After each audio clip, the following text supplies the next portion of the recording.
welcome to Empower today. My name is Paul Martin. No, I'm not Neil Durling. He's got a week off, having a rest this week, so I thought we'd have a chat together.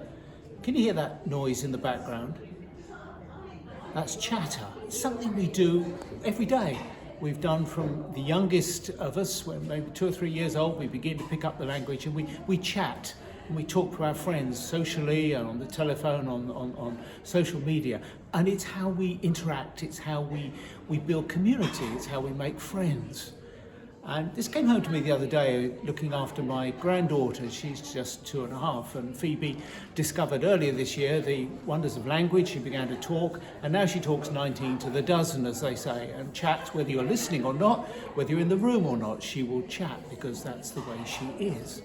And we've noticed during the year how her language has increased, her vocabulary has increased.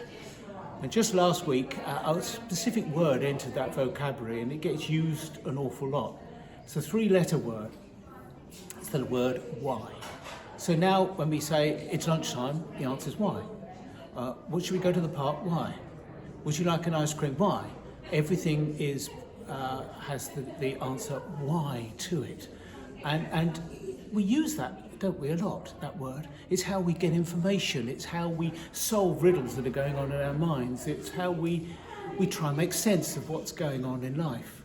And okay, once we move into older life, we may not actually use the question out loud, but we just think it, don't we? We look at the political situation, we think, why? We look at the economic situation, why? We look at wars in Europe, we think, why?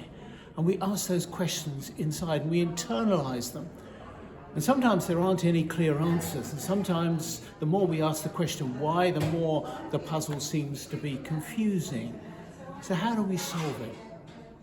Well, those people that follow Jesus Christ have this incredible ability to be able to talk to Jesus. We call it prayer, but actually it's conversation, it's chat. And God invites us to chat with him, to share every aspect of life as we go through each day. We can chat with him as if he's right by the side of us.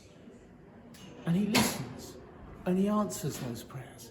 And we bring our confusions, and sometimes we bring our concerns, and we say, God, why? Why is this happening? And as we enter that dialogue and we're quiet, God very often speaks to us, and things become clearer, and we begin to understand it.